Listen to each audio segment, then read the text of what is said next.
Hi, I'm Greg Gill, President and CEO of SRO America.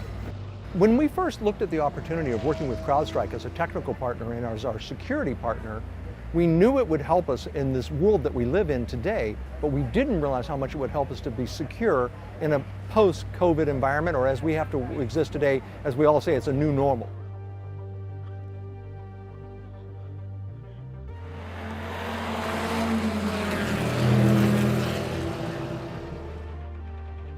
In today's environment, even post-COVID, the threats continue to get worse. People are working from home. Elements of their data are in the cloud, so all of that needs to be protected. We work obviously very closely with AWS, and the CrowdStrike technology Falcon is a key part of the security technology for SRO and protecting all that critical privacy data specific to the race cars as well as all the medical records.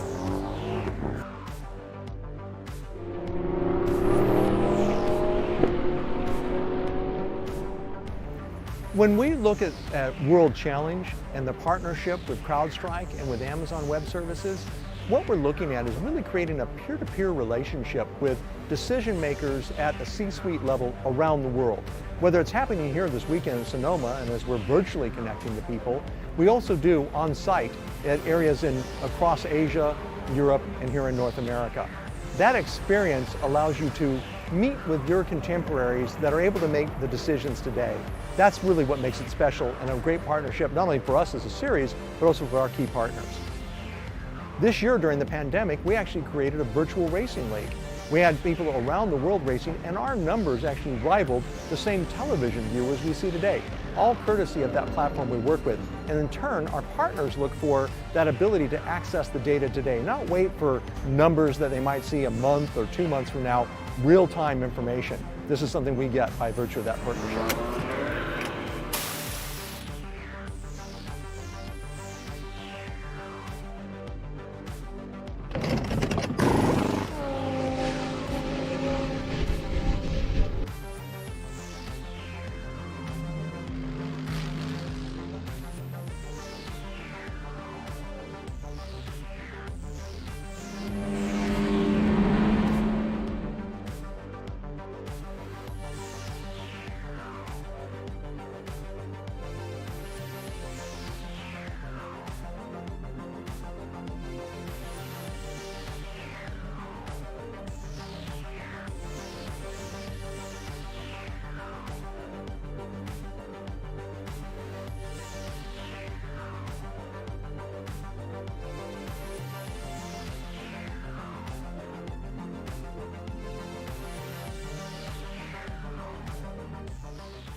Here is Kevin Boehm, and yeah, we were talking about the lead that he's put up here. It is just a huge margin over Gonzalez and Bacon. 4 in a row, and with it the championship lead. CJ Moses in front of him in the TCR entry.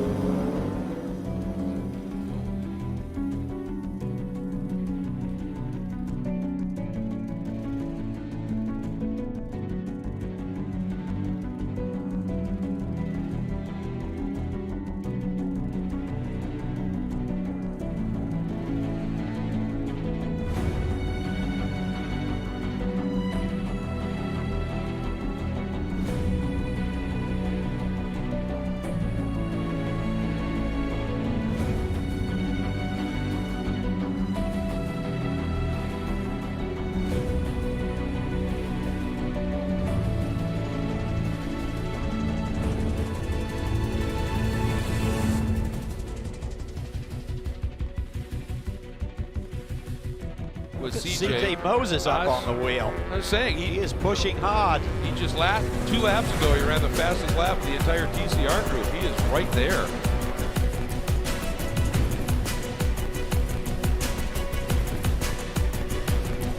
For CJ Moses, a second place, by far and away his best performance, and he was racy at the end. Victor Gonzalez.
In motorsports, the draw and the fascination from fans around the world revolves around speed. Plenty of racetracks are fast, but not all of them have the character of the 4-mile road course nestled in the Kettle Moraine region of Wisconsin just outside of Elkhart Lake. It's nicknamed America's National Park of Speed, a perfect venue then for the next round of TC America powered by Skip Barber and another round of live coverage for CrowdStrike Racing. Speed is integral to winning races and winning battles in cybersecurity. Today, while CrowdStrike focuses on taking on hidden opponents, Kevin Bohm in the number 9 CrowdStrike Racing Honda Civic Type R will tackle his opponents in a 40-minute race at the famous and beloved Road America. Hi, everybody. My name's Kyle Heyer, joined alongside by CJ Moses for the first time calling TC America, powered by Skip Barber, on the CrowdStrike Racing YouTube channel. CJ, welcome. We just had a little bit of a weather delay for some lightning and rain in the area, but that just mixed things up a little bit for this 40-minute race. Yeah, it's always gives you a nice little story there, and I think one of the things that we see is, the track doesn't look all that wet. The light gray indicates that rain that came through didn't affect the track all that much. So interested to see how the back section of the course looks like, because going through the kink and things like that, that's normally where the weather stays. I think there's a lot of unknowns heading into the race here. Of course, the track should be drying out relatively quickly. Here's a look at Road America, America's National Park of Speed. I've got a three-dimensional look at it here, so we're going to take a look at this. 4.048 miles, 14 turns, CJ. They call it the National Park of Speed because it is so incredibly fast. A lot of high-speed straightaways, but a lot of really slow-speed corners that you have to dig out of and brake hard into. So tell me what it takes to do a lap around here at Road America. So you do have to have the ability to do the high-speed section. So the front straightaway down in the turn 1 is very high speed. Turn 1 is actually pretty high speed as a turn. It looks to be tight, but it actually, you have to carry a lot of speed through there. Down through turn 2 and turn 3 is pretty tight. You have to slow down, but then you have a whole nother straightaway in front of you. It's important to get off of turn 3 very well, because you'll probably get the highest speed that you actually get here at Road America going down into turn 5, which is a downhill into a turn that you have to brake for before you turn left and climb a hill, a pretty steep one, going up the hill into 6. So you do have a lot of twists and curves here. The carousel being one that you're actually carrying a lot of speed through, and you have to be careful, because if you get in there too hot, you'll find yourself off in the kitty litter on exit. And then just after that, probably the most infamous turn here at Road America is the kink, which is you're flat out going into a turn that's going to be basically a dog leg to the right. You breathe the throttle just a little bit, back to the throttle full, and pray that you didn't use up too much track on entry, because you don't have much on exit, and if you mess it up, you ping pong back and forth between the walls. It certainly is a consequential racetrack. The cars are now pacing for one pace lap around this 4-mile track, and we're going to follow along and keep an eye on Kevin Bohm driving the number 9 Honda Civic Type R. That is in the TC category. There are 3 different categories in TC America powered by Skip Barber. There are the TCX cars, which are the fastest class, the TC class, which Kevin Bohm is in, and the TCA category, which Kevin Bohm was the champion of last season, and he was actually the winner of a couple races here in TCA at Road America last year. So coming off of that success, but now in a higher horsepower car, CJ, a little bit different, but the inputs are still relatively similar, despite the change in car. Yeah, and that's because of the pandemic, we actually had a triple race weekend here last year, and Kevin won all 3 of those races. So here this week, being in TC, the car is a good bit more horsepower, probably about 110 horsepower more, as I recall. The inputs are a little bit different. He's got a little bit more horsepower to play with, a little bit more downforce.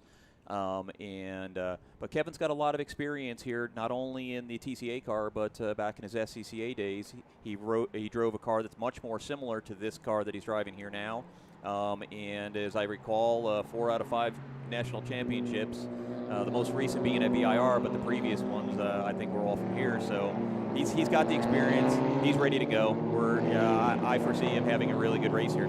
You mentioned the kind of grassroots experience that Kevin has, and that's what I love about this Touring Car America series, is it really represents 3 different levels of kind of stepping up through the ranks of touring car racing in North America. You mentioned Kevin's experience in grassroots, where you start racing cars like Civics and S2000s and Miatas. That's sort of what the TCA category is. I have a FRS sitting just outside here. There's a Toyota 86 right there, same car that I have. Yep. A very similar powertrain there as well. You step up through the classes, the TC cars, sort of the higher end cars that you could get yourself into, and then the TCX category. Those are really fast, really cool looking race cars. All the BMW M2 CS Cups, though, at least for now in this category. Yeah, they. I mean, you have the ability to run DSG or dual sequential transmission Audis and things like that in the class, but we haven't seen many of them show up to race in this. So far it is all the BMWs, and they're getting ready. They're coming around turn 13 to 14 here shortly to come up the hill, and you'll actually see some of that speed burst out as they cross the line here. Well, 40 minutes on the clock here. The weather has cleared up. The track is pretty much essentially dry. Everyone's going to be on the slick racing tires. No pit stops to worry about. We're running straight to the checkered flag again, following Kevin Bohm in the number 9 CrowdStrike Honda Civic Type R.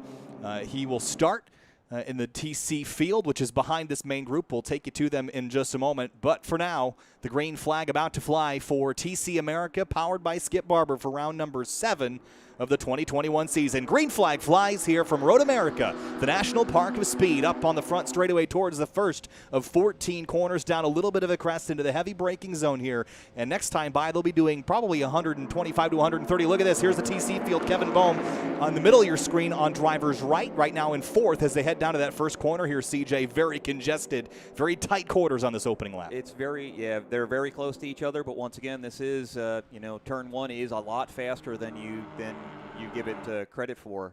It looked like Kevin made a good job on the inside there. Now we've got TCA going across the line. TCA field takes the green out front. The Skip Barber Racing School car of Carter Fartuck in the number 16. He will lead them down. They're going to get single filed out a little bit more orderly than the TC field did. Here comes a dive from Caleb Bacon in the number 18. That's the Hyundai Veloster Turbo that's going to go to the inside. The Hyundai Veloster N represented in the TC class, so 2 different variants of that chassis. Now side by side into turn 3, but out front it's Jacob Rude in this number 81. He won pole for this race by 1/1000th of a second, CJ. Wow, and he's been winning most of these races, but he actually had a little bit of a competition this time. But on this first lap, it looks like he's actually pulled out a pretty big gap pretty quickly. So whoa, here we go. We've got a Mini into a BMW, it looks like. Yeah, this is at the back of, I believe, the TC field. And whoop, that BMW went off farther down the racetrack. That's at the exit of turns 6 and 7, and that car is going to stop. That looks to be, is that the number 62? Mini JCW car, 60, perhaps? I believe. 60. And there's the 06. Oh, stuck in the kitty litter. We're going to end up with a full course caution out of this one because they're going to have to pull that car out of the gravel. Yeah, the Mini was on driver's left and got kind of crowded there. They went up over the curbing and kind of did a door slam there, and I'm sure that broke some suspension components, CJ. Opening lap, that's never something you want to see, but it can happen here. Road America is a very tight racetrack, very narrow for how fast it is. Yeah, there's as the story goes, it's only as wide as the farmer's plow or the bulldozer that he had. So it's just as wide as 2 large bulldozer fronts. We could see, looks like they're banging doors up here as well. Yeah, here comes Kevin Bohm for second in the TC category. Still green as it stands. So a big run on Eric Powell, who's the current points leader. They came into this round separated by, I believe, 1.5 points after Virginia International Raceway a couple months ago. So this is a battle not only for the lead of the race, but for the championship. And with only a couple rounds remaining, this is prime time to go on up there and get that spot away from Powell. No, absolutely. And I'm sure Kevin and Powell are both looking to try to pull away from the BMW just behind, because that BMW proved to be exceptionally fast in qualifying. So it'll be interesting to see what we have here. As we're coming back around, I'm actually interested to see if we get a full course caution for that car that's off in the kitty litter, because I haven't seen it so far, so they're getting close to being over there. Yep, and I think we might get one. They might just let them race it out until they get back to give the most opportunity possible to clear it up. That's the 51 Autotechnic Racing car that has just taken a position away. That's Austin Smith that just went by Kevin Bohm for second in TC. To update you on the cars involved in that collision, it was a 06 of Matthew Ibrahim in the DRS and Garagistic car, and the Mini involved was the Mini JCW car of Derek Jones. So those two have had that contact. Still green for now as we race down into turn 5 here in TC. Yeah, I mean, there is the possibility that they may either choose to leave that car there and get the driver out and just leave the car in the kitty litter because it is pretty far back.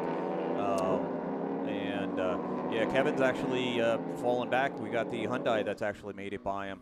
It's all of these cars are really close, you know, in the competition. So as I said, the BMW proved to be very fast in qualifying. It looks like the Hyundai is as well. Yeah. So going back to that 06 stuck there was a standing yellow, so you cannot pass in that area of the racetrack until that car is either removed or we go full course yellow and remove it that way. Look at this battle in TCA. That's the 16 car of Carter Fartuck, who was the pole sitter, and right behind him it's Clayton Williams in the Mini that is all over the back of that Skip Barber Racing School sponsored Honda Civic Si. Defensive into turn number 8 here. You're talking about how close everything is. Of course, as with our GT series, there is balance of performance on these cars to keep things relatively equal, as we see now the full course caution to go extract the 06. Yeah, I expected that, especially as I saw in the picture there that the driver was still inside the car. Unless they could get the driver out of the car and leave the car off there on the side. Although coming down the hill there, that car is actually in the direct line of where other cars would go off and hit, and you never want to have that situation. So it makes sense to get full course yellow and get that car out of there and get us back to racing. We got plenty of time. Right in front of the AWS signs, which is fantastic. Yes, I appreciate that. You know, matches the hat. Right. There you go. Yeah, we appreciate when people make spectacles right in front of our logo so that we get a little extra airtime. I always love when a driver gets an A-frame. You know those the decal boards on the side of the track, and it's just completely wrapped around the front. Right. It's like, all right, that was impromptu sponsorship there. Exactly. The car's all logoed out and various things, and the next thing you know, they're carrying a signboard. AWS. Right in the front. Yeah. Well, full course caution only about 6 minutes into TC America, powered by Skip Barber. Again, you're watching CrowdStrike Racing's coverage of TC America. The first time we've ever done this. Typically, we're announcing the GT World Challenge America races, but change of plans this weekend, now doing TC America and following Kevin Bohm, who's typically with us here in the booth. So a little bit of a different approach this time around. Yeah, and it's good to give Kevin a break from the being the color commentary and actually put him on the main screen so that we can go ahead and I'll do color commentary for him rather than being in the GTA car. So it's been a different weekend for us, that's for sure. Like to switch things up. Here's a look at the starts. Very tight quarters down for the TC field. Here's a look at the TCA battle. Caleb Bacon in the championship leading Hyundai Veloster Turbo was able to get past Carter Fartuck in that opening corner. Long run down the straightaways here, and especially the slipstream. Here's another look at that incident. The Mini JCW number 60 gets up fully alongside there, gets just crowded over and over and over again. Elbow to elbow there. CJ, your thoughts on that? Yeah, I mean, the Mini was there up the inside, and the 6 didn't really give him any room to, the 06 didn't give him a lot of room there. The stewards can look at that different ways. But the Mini had established position, so I think that it's one of those situations where you have to leave racing room for all the cars, especially when that car has presented itself and its nose is forward, so that the driver, it's not as if it's in the driver's blind spot. The driver knew that car was there, so at the same time, if you look to the right of the 06 car, there was traffic there as well, so there's not a lot of room. Could be a racing incident. I think later on, as tires start to go down and cars start to bounce off of each other, then obviously they both, not intentionally, but ended up taking each other out of this race. So unfortunately, some damage to 2 of the TC America competitors in the opening moments of the TC America race here. Late in the day also, the sun is getting low in the sky, the track temperature cooling down, which will help the overall pace, and also the rain that came by briefly, going to kind of steam away all the hot temperature that the track has soaked up throughout the day. Also, Road America just recently announced that this track is going to see a repave at the end of next season, and we were discussing prior to the broadcast how that might change things for the better, especially in terms of drainage. Yeah, absolutely. It'll give an opportunity. There's some spots on the course that when it has heavy rain, that you essentially have rivers running across the track, and it kind of gets a little bit treacherous in that. There's nothing like being flat on the throttle and then having the car hydroplane, so all the dashboard, all the shift lights and all that stuff are going off, as you're trying to do that. But the course, it's been a long time since it's been paved. It's about due. There are, grip levels and stuff like that vary on this course. You can see the different types of pavement that have been put down over the years. And you have to remember, this is Wisconsin, and they do have this little thing in the winter called snow, and it does take its toll on this course. I wouldn't know anything about snow. I've never heard of that stuff before. So while we got a full course caution, I'd like to touch a couple other points. CJ, you work also with and for CrowdStrike, or with AWS rather. Yeah. And CrowdStrike and AWS work together. Of course, how it works together, they kind of share this 360-degree relationship where essentially CrowdStrike runs on the AWS cloud, and AWS uses CrowdStrike to secure its server. So it's kind of a I'll pat your back, you pat mine. Absolutely. Yeah, it's been a great relationship. CrowdStrike's been running on AWS since their inception, and a few years ago we worked it out so that we're actually using Falcon, their endpoint protection, and their Falcon Complete, which is actually their Tier 1 triage. So essentially alerts that come off of our systems immediately go actually to the CrowdStrike Complete team, and they will actually do triage on those initial alerts to see if our security engineers need to actually look at stuff. It's really good to have the experts in their own software and their own capabilities to do that, because they can also tune the system to be looking for the greatest level of true positives, meaning that they see something and they know definitively it's something that we need to deal with, and that's what they've done over a few years. Is we get very few false positives or alerts that aren't real. Well, guys, if we had any sight of weather earlier, I can tell you that is dead and gone. It is bright and sunny out here, and the heat has returned. We didn't even get that knocked off a little bit, but I want to give you a little update on the new entry that we have in TCX this weekend. Stephen Cugliari, he joins us from Westport, Connecticut. They actually bought this car earlier in the year. Unfortunately, Stephen broke his hand, so the first time that he got in this car was in June. The plan was to race a couple of races this year. They still hope that they can fit that in, but this is the first race he's ever had on those Pirelli sticks. So you think about a learning curve to have right here at one of the most challenging racetracks in America. Stephen has his work cut out for him today. Thanks, Amanda. And again, Amanda's working with the TV crew, so jumps right in there, CJ. Yeah, but also, you're talking about how AWS and CrowdStrike work together. But CrowdStrike is also the official internet and cloud security provider of SRO Americas, and is the presenting sponsor of the Road America Race Weekend. There was a CXO also this weekend, so a lot of really cool things happening with AWS, with CrowdStrike, with SRO. Fantastic relationship between all three. We've had a good number of executives from various both customers and potential customers of both AWS and CrowdStrike that have joined us here this weekend. Many of them are here at the track with us today. We had our roundtable discussion yesterday to discuss a lot of the more recent cybersecurity matters that are going on. There's been a lot of them, unfortunately, but fortunately we actually were able to hear from some of them, of the benefit of having CrowdStrike, that they were running and protected them against some of those things. Same thing from the AWS customers that were in attendance. We've been very fortunate because of our relationship with CrowdStrike and all the work we've done in order to work towards the most secure cloud platform available. That customers were talking about how it was great to be on our platforms and watch, while others were struggling, they were operating as normal, and that's what it's all about. Quite honestly, in the end, is our relationships together make us both stronger, and the customers that we support end up with the benefit from that. Really, really pays off to work together, not only in the cybersecurity world, but here in racing. And right now, I think at Road America and cars like this, a little bit of co-opetition happening where you got to slipstream, push and shove a little bit, help each other out. And then when the white flag waves, so the last lap is here, it's time to race and go for the victory. 26 minutes and 55 seconds remaining. It's time to restart here from TC America, powered by Skip Barber.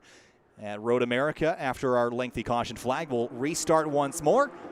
Jacob Rude takes us down to the green. Steve Strymer trying to hold back Cugliari in the kind of matching BMW M2 CS Cup as they head down to the first corner, double wide for second. You see in the background the TC field coming to the green. Eric Powell again leading that field, a little bit of rubbing.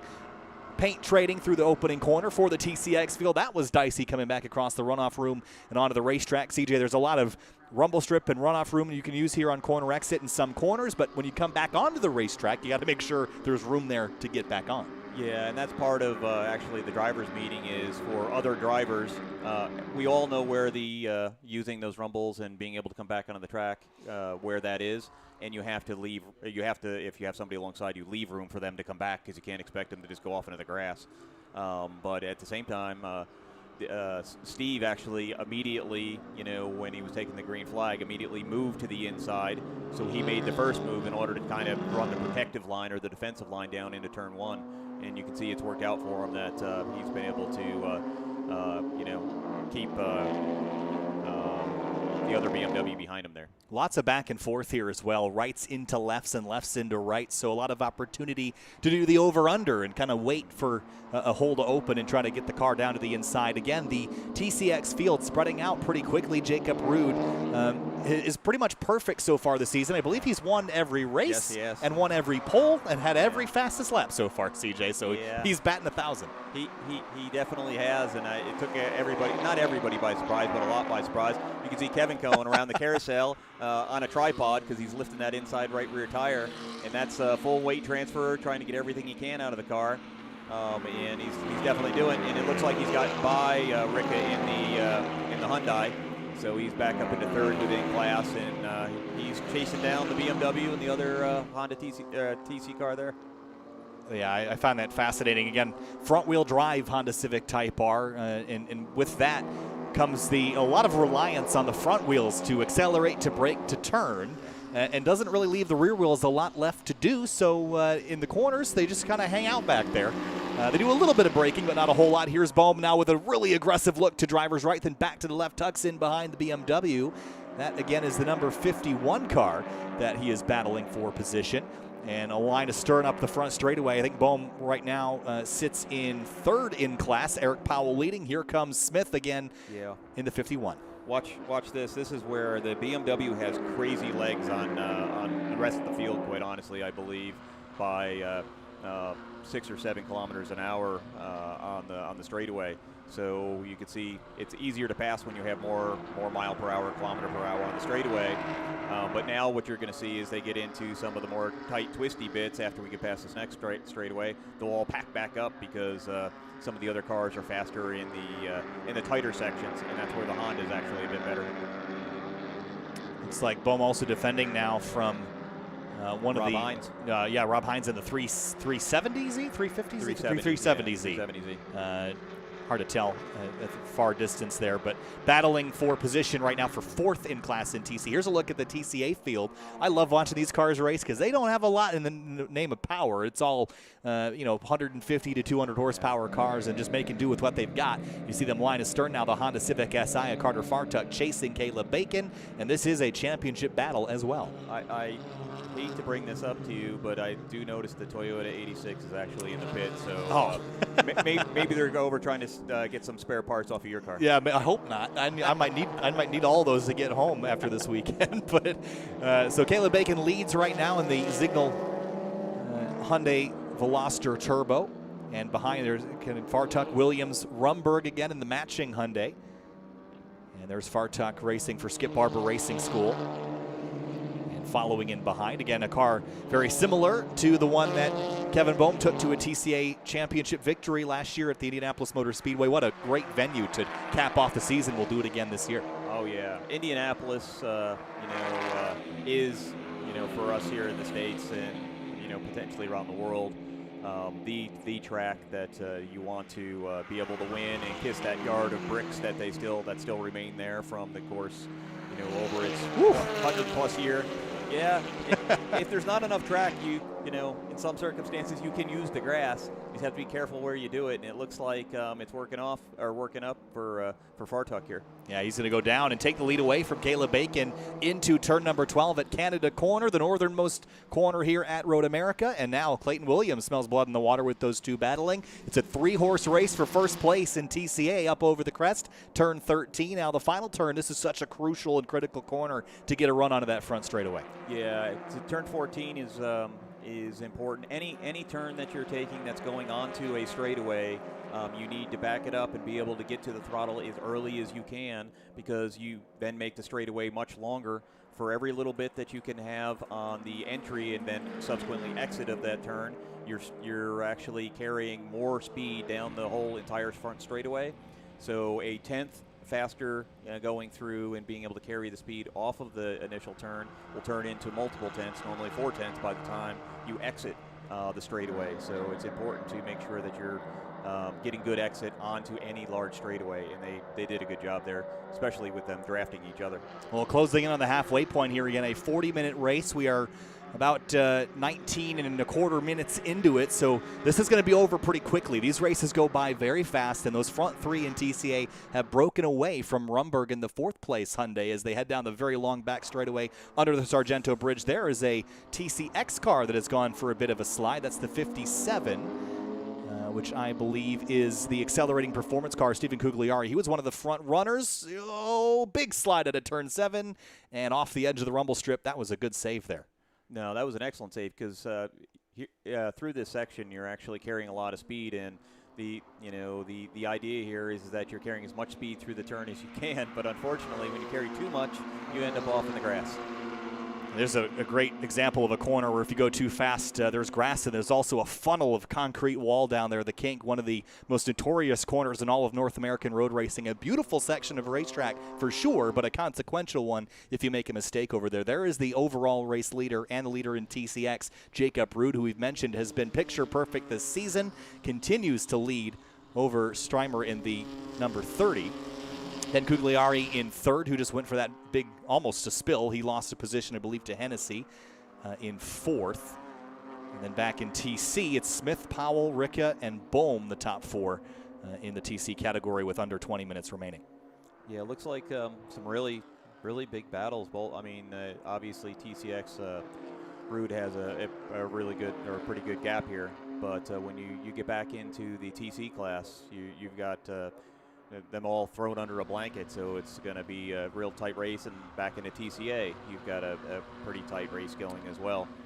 Good battle there on the front straightaway. That is the TC battle in the middle of your screen. A couple folks asking about how the classes are essentially different from stock. Well, we can take you through the classes from slowest to fastest. The TCA field we were just watching, those cars are pretty much, at least powertrain-wise, stock. They might have brakes, might have a little bit of suspension tuning, but for the most part, powertrain, bone stock. Interior removed, go racing. Yeah, they just basically add safety equipment and a few minor things, and it is, you go out there and you race the same car you could, potentially drive back and forth to work or school with.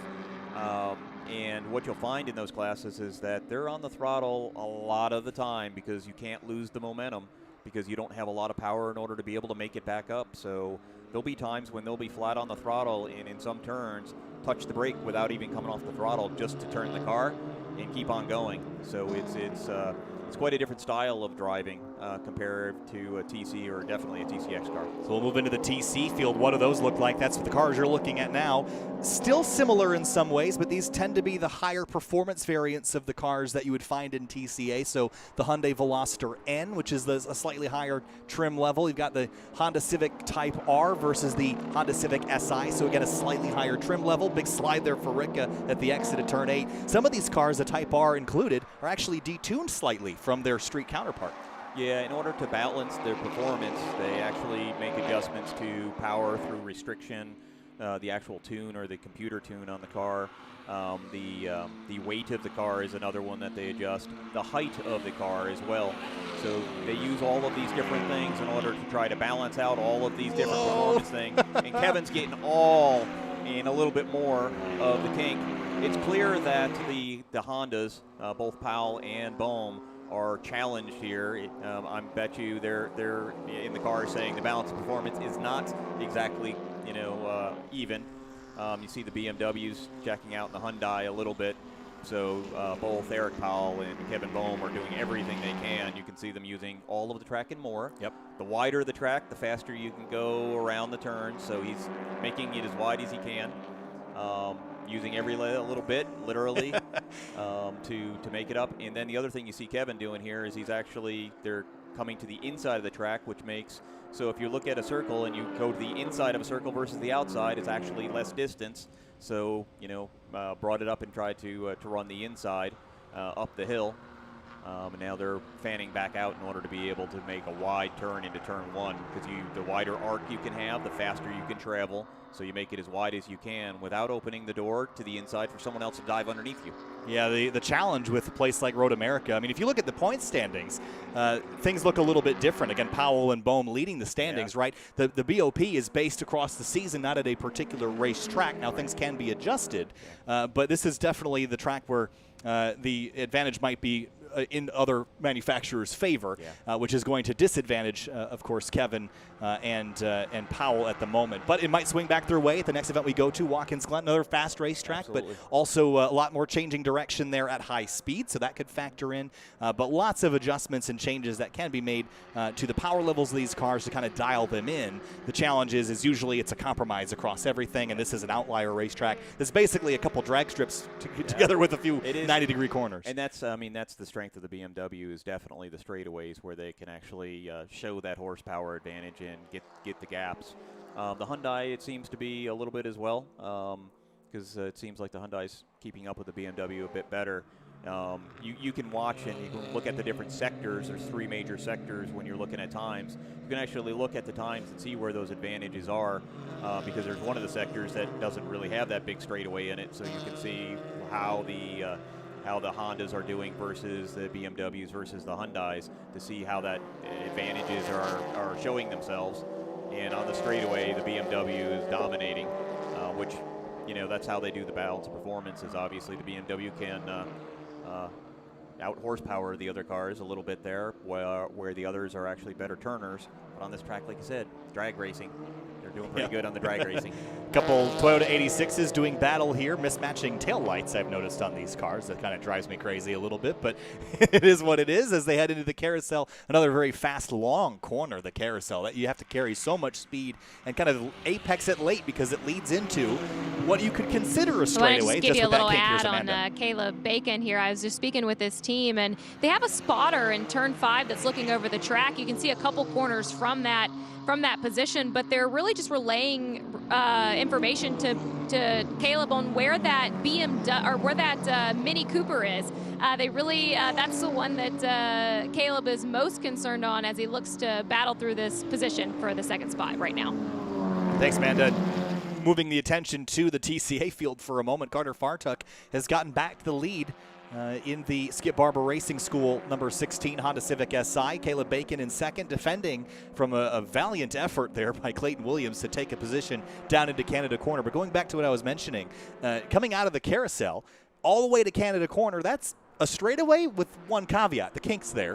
And that's that's a corner to me. You drive in there's a concrete wall that you're looking straight at, but that's kind of also a straightaway. Yeah, you have to treat it as a dog leg, not necessarily as a straightaway, but the reality is that on entry, you need to make sure that you get the lift that you need in. Some cars will brake. We don't brake. We just lift a little bit and then right back to the throttle. Get the car angled properly such that you hit the apex, and leave yourself enough room on exit such that you don't go off the back side of the concrete that they put on the other side of the curbing. Because back there, sometimes, like you saw Kevin, he got away with it. He was able to use that space. But on the backside, now that we just had this rain, there's mud. If it hadn't rained, you would have just dry, and you see a dust kick up, and normally you'd be able to just kind of straighten your hands up and make it through. But unfortunately, with the mud back there, you can actually get yourself in a big mess and be able to bounce off the walls down there. And it's very unforgiving. We saw earlier today in the GT World Challenge race, the Ferrari went through there, got punted off or pushed off into the grass much earlier.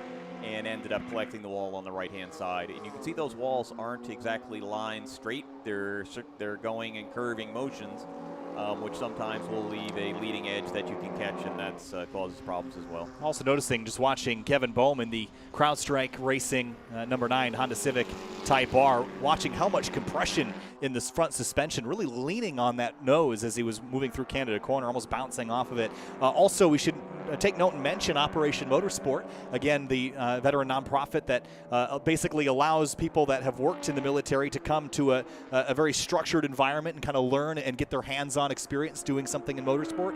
That has been very closely working with Kevin Bohm, not only in his TCA effort, but also in TC, and they've been a big part of Kevin's success in this series. No, absolutely. Operation Motorsports is a great foundation that has done so much for our medically retiring veterans, both here and in Canada.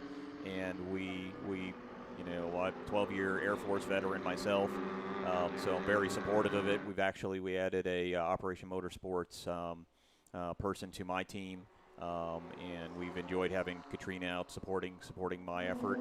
And that's one of the things that our entire race team at DXDT Racing has enjoyed, you know, coming on board and really supporting Operation Motorsports as they support our veterans to re-enter, you know, the civilian world, and still have that feeling of camaraderie and team.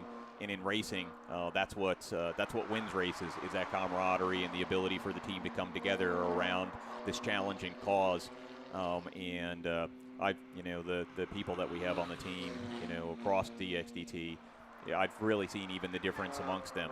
It looks like, yeah, the 57 car is doing a little excavating there a bit, I think. Yeah, he's had a couple big moments that he's been able to catch, but you just hope that he continues to catch them.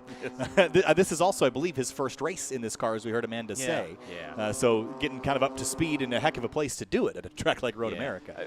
For being the first race and stuff like that, he's doing really well. Trying to carry a lot of speed. By this time in the race, there's 30 minutes gone in the race, the tires on the car are starting to go off.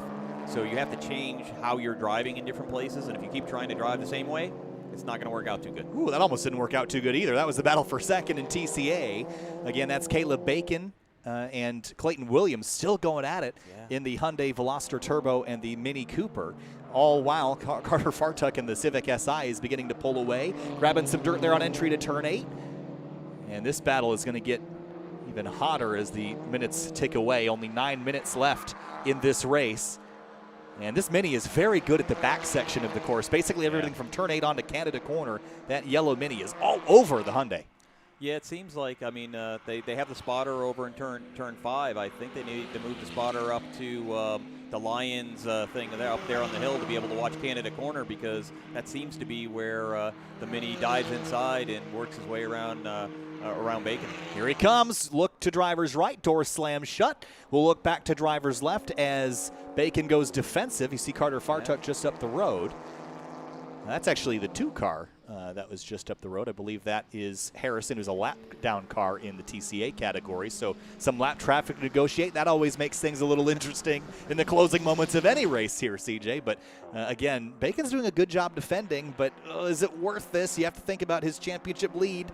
Where do you put the car? Is it safe to be defending this aggressively? Championship on the mind, perhaps, as the Mini chases him down. He doesn't have the championship on his mind. He's out there racing. He wants to go forward. He doesn't want to have this Mini all over his bumper. But being that close, he's in the draft, and I'd expect to see the Mini try to jump out. You know, it's going to have to go to the outside, and that's why Bacon stayed to the inside. And it looks like is that our 3? Is that the leader? Is it the 3 car? The leader is the 81. The 3 is Askew, Olivia Askew. Yep, and she has found her way off at the exit of turn number 7, again in the gravel trap, which we had a full course caution for earlier. And with only 7 minutes remaining, that will be a challenge. Ooh, there was some side-to-side contact. That was a punt. Oh, yeah, that was certainly not her fault. She definitely got kind of shuffled off there. Yeah, she's racing there with Block, side by side, and it's ended his day as well because he's broken what looks to be a control arm or a tie rod or something. Well, that's Roy Block for KMW Motorsports with TMR Engineering, and that car with left front damage is going to be in trouble. Whoop, they've gotten by the lapped Honda Civic SI. Still a battle for second. That is not the leader of Carter Fartuck. He's a little farther up the road, but I'm going to be curious to see if we get another full course because we're only 6 minutes away. Maybe you let it slide here, CJ. Yeah, we'll see what the race control decides to do here. You know, they've got the standing yellow and probably a waving earlier for that. It's a judgment call because at the same time you don't want to leave a driver in potential harm's way for somebody else to come barreling down into them. But given that you likely have 2-3 laps left, you could potentially try to do so. So still watching the closest battle on the racetrack, second in TCA. Clayton Williams still trying to find a way around. Caleb Bacon, big slide from the Mini. That was very sketchy, I'm sure, in the car. Again, the Mini with the short wheelbase is real topsy-turvy at high speed. What you saw there is actually a front-wheel drive car that was wide open, and the back end got so loose because the rear tires are just kind of along for the ride. Lost grip in the rear, but because the car was still wide open throttle and the front tires were still pulling, it pulled the car straight. In a rear-wheel drive car, that car would have wrecked because the rear end would have gotten loose and you wouldn't have been able to pull it forward. It would have just spun around. But the front-wheel drive pulled them straight, and there's your full course caution. Man, that's going to pretty much do us. Yeah, that is not what I was expecting or hoping to see there in the last couple minutes of this race. With the number 3 of Olivia Askew turned around backwards in turn number 7, that's going to end the battle for second in TCA, which was shaping up to be so good. But this will likely end this race, unfortunately. Sometimes that's the way it goes. Yeah, the yellow flag laps here on a 4-mile course are very long. You see the safety car there waiting to pick up the leader. You know, I don't expect us to restart this one, and it's a shame. I mean, it really did look like, and we only had a little bit of the video, but it really did look like Olivia got punted, you know, off the side there. Definitely one of those areas where it is an attempted passing zone. We've seen a little bit of argy-bargy there, as Calvin Fish would say. I'll bet you he did say that. He probably said it on the other. He probably did. He probably. So I don't know if I have to pay him for the trademark use. Maybe I'll have to go over and give him a beer or something. But we are kidney stone brothers, so I think I can get away with using it once in a while. All right, well, as they come across the start-finish line here, Jacob Rude is in command, and I'm not going to say anything's over till it's over, just in case something happens here, but we'll wait until the checkered falls to declare Rude potential race winner. Go over the things we saw in this race. Pretty aggressive start. We had a caution flag in the first couple minutes of the race that slowed the progress, but in terms of the TC battle following our CrowdStrike Racing driver Kevin Boehm, seems like today, while Boehm had a lot of pace in the tight and twisties, the longer straightaways did not seem to favor Boehm's Honda Civic Type R here today, along with points leader Eric Powell. The interesting thing to note, they're still 3rd and 4th in class, and that is exactly how they run, well, 1st and 2nd in the championship. So Boehm is going to stay right with Powell, which is crucial heading in the last 3 rounds. Yeah, I mean, from a points perspective, they're going to be right there again. One of the interesting things to look at is actually look at the lap times across the top 4 cars within that class. And they're all very, very close. And that goes to show you how making lap time differently can favor you or hinder you depending on the track you're at. The BMW being a faster car on the straightaway here at a course that has lots of straightaway, you're seeing the advantage there. And once again, obviously, the other cars that aren't as fast are making up that time in other parts of it to come to reasonably close lap times around the course in their fastest lap. But then you also have different front-wheel and rear-wheel drive cars. Front-wheel drive cars are going to be braking, turning, putting the power to the ground, all primarily on those front tires, which wears them out. So normally at the end of the race, you'll actually see front-wheel drive cars slow down a good bit more than rear, just because you're actually relying on one set of tires to do all of the things. Whereas obviously in a rear-wheel drive car, you're not turning with the rear tires. Although some of these drivers may be doing a little bit. They would like to, I'm sure. Yeah, maybe a little. CrowdStrike Fastest Lap Award will go to Jacob Rude in the number 81 Classic BMW BMW M2 CS Cup. That lap time was a 2-minute 25.393. As you see, the number 3 car of Olivia Askew being tended to at the exit at turn 7. She's climbing out. Just a light tap there into the barriers and tire bundles over there, which is good to see. Her climbing out of the gravel, but that will bring this race to an end. I don't think we saw white flags, so we might actually have to go around one more time. They might through the checker this time. We'll see how the time they decide to do, pans out here.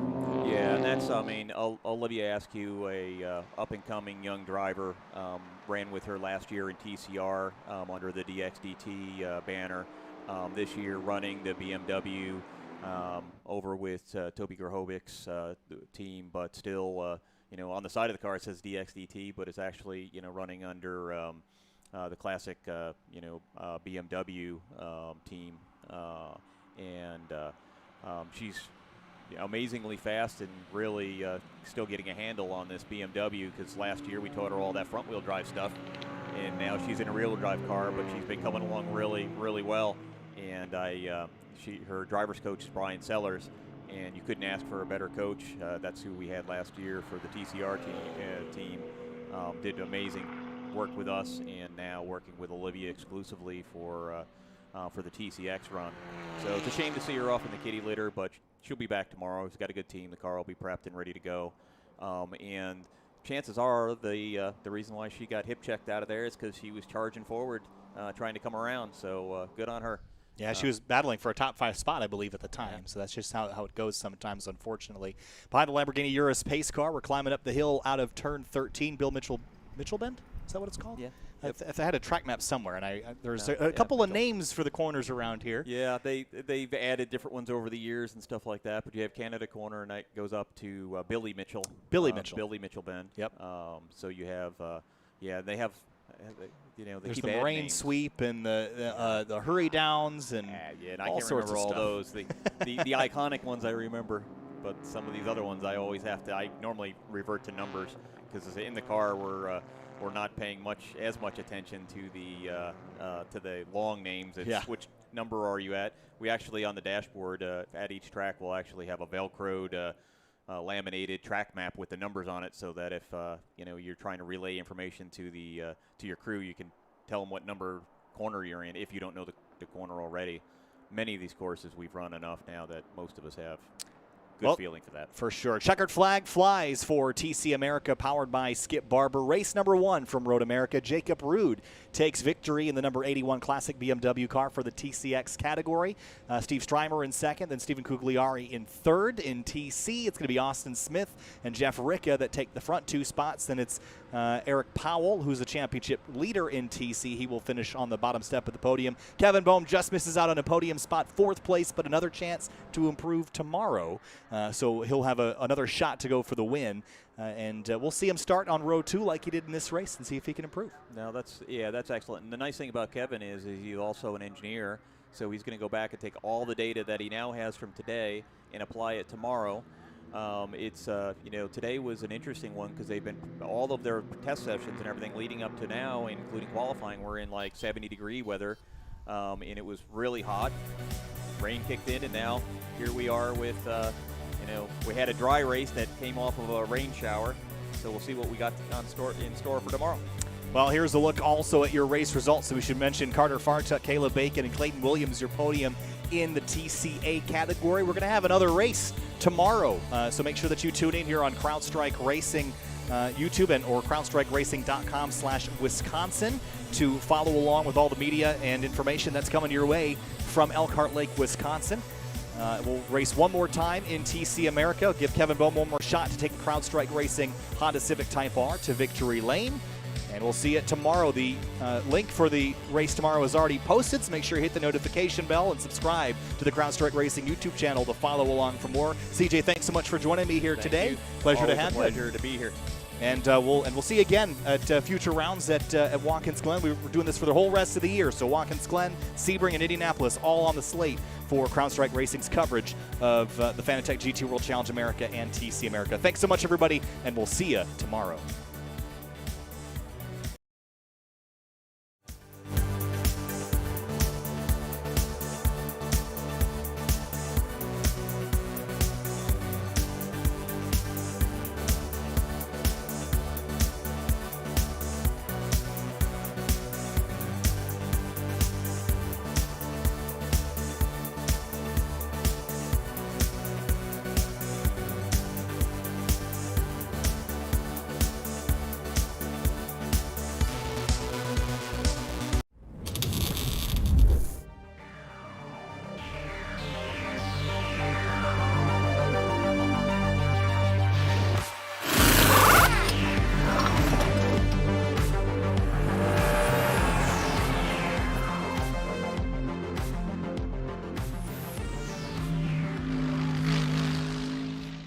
Hi, I'm Greg Gill, President and CEO of SRO America.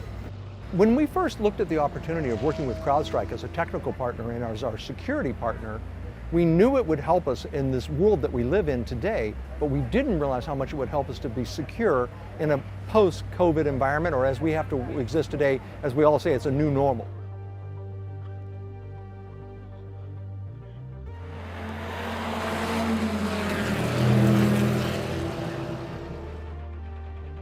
In today's environment, even post-COVID, the threats continue to get worse. People are working from home. Elements of their data are in the cloud, so all of that needs to be protected. We work obviously very closely with AWS, and the CrowdStrike technology Falcon is a key part of the security technology for SRO and protecting all that critical privacy data specific to the race cars as well as all the medical records.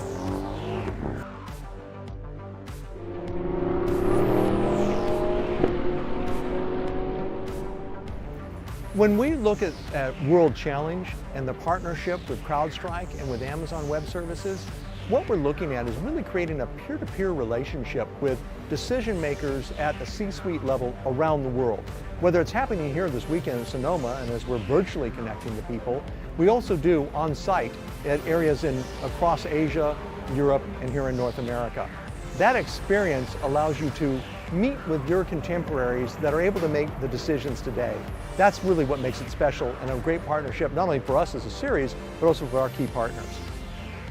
This year during the pandemic, we actually created a virtual racing league. We had people around the world racing, and our numbers actually rivaled the same television viewers we see today, all courtesy of that platform we work with. And in turn, our partners look for that ability to access the data today, not wait for numbers that they might see a month or 2 months from now, real-time information. This is something we get by virtue of that partnership.